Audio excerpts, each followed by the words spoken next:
بسم اللہ الرحمن الرحیم۔ میں آپ کو امام حسن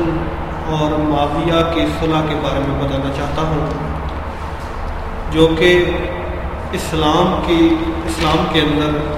ایک بہت بڑا ایک معاہدہ ہے جسے ہم سب آدمی نہیں جانتے، لہٰذا میں اس کے بارے میں آپ کو تھوڑا سا بتانا چاہتا ہوں، صرف اس لیے کہ میرے امام اور معاویہ کے درمیان جو صلح ہے اس کے بارے میں ہر آدمی تھوڑا بہت جان سکے۔ یہ اسلام میں وہ معاہدہ ہے جس سے امامت چلی ہے۔ امام علی علیہ السلام کے بعد 25 ربیع الاول کو امام حسن اور معاویہ کے درمیان ایک شرائط کے تحت صلح نامہ ترتیب کیا گیا، جو کہ 41 ہجری 25 ربیع الاول کو معاہدہ ہوا، جس امام علی علیہ السلام کی شہادت 21 رمضان المبارک کے بعد جنگ شروع ہو گئی۔ اس جنگ میں بہت سے مسلمانوں کو نقصان ہوا، بہت سی اموات ہوئیں، بہت سا نقصان ہوا، جس کے تحت 9 شوال کو معاویہ نے امام حسن علیہ السلام کو ایک پیغام بھیجا، جس میں اس نے بولا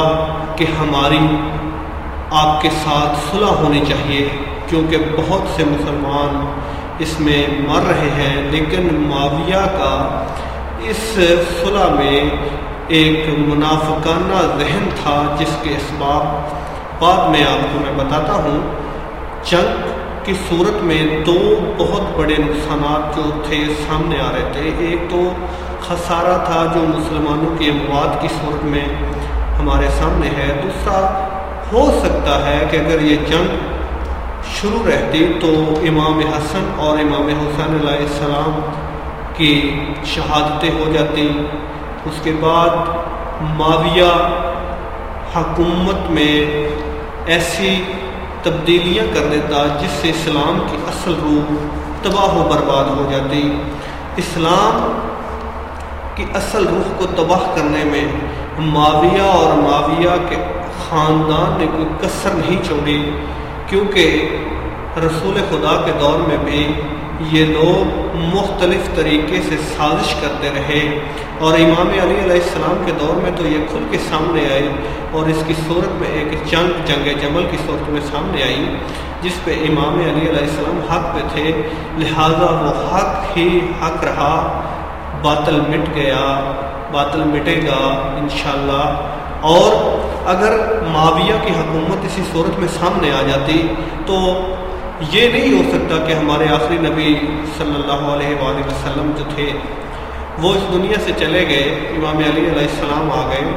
تو اگر حکومت کی اس طرح کی صورت ہو جاتی تو ایک نبی کی اور ضرورت ہوتی، جو کہ میں یہ سمجھتا ہوں کہ آپ ہمارے نبی نہیں آ سکتے، کیونکہ ہمارے نبی آخری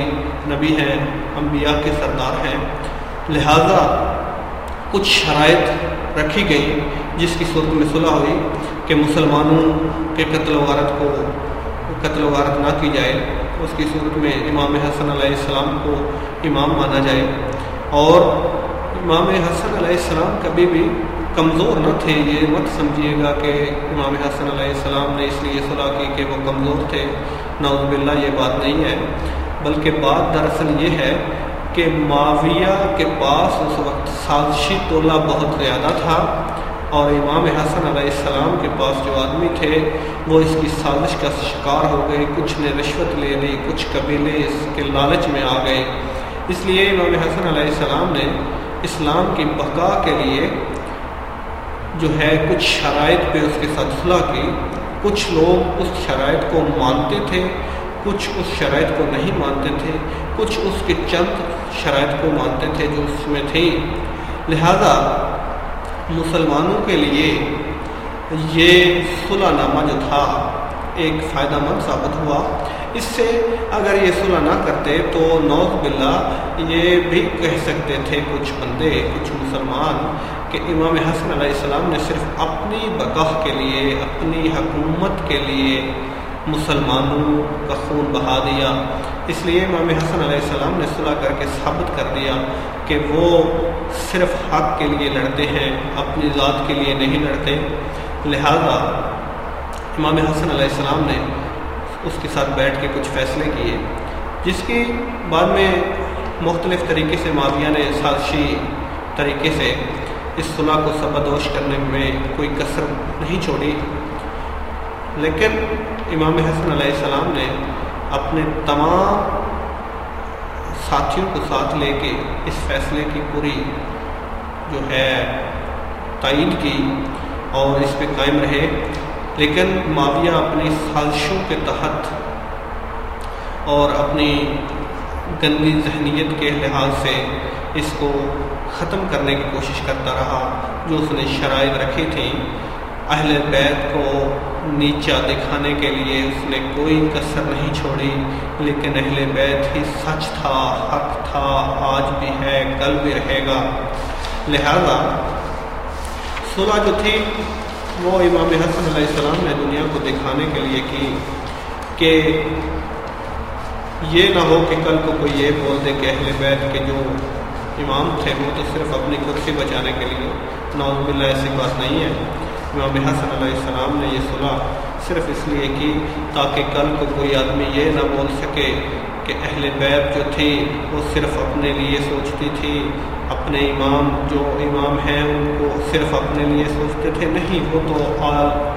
دنیا کے تمام مسلمانوں کے امام ہیں۔ جو نہیں مانتا اس کی اپنی مرضی، امام تو آخر امام ہے، حق کا امام ہے۔ علی علیہ السلام سے ان کی آل اولاد نے اسلام میں کوئی کسر نہیں چھوڑی اسلام کو بچانے میں۔ امام حسین علیہ السلام بھی جنگ اس لیے نہیں کی کہ چند منافقینوں کا پتہ تھا انہیں۔ لہذا جو میں نے آپ کو اس کے بارے میں بتایا، آپ اس کو ذہن نشین رکھیے گا۔ یہ صلح اس لیے نہیں کی گئی کہ وہ نعوذ باللہ کمزور تھے یا جو ہے کسی وجہ سے، بلکہ امام حسین علیہ السلام نے جب کربلا میں جانے کے لیے رخ کیا تو مدینہ سے چلے اور مکہ میں حج کرنے کے لیے جو ہی وہ حج کر رہے تھے تو انہیں پتہ چلا کہ جو کچھ حاجیوں کی صورت میں انہیں قتل کرنے کا منصوبہ بنا چکے ہیں۔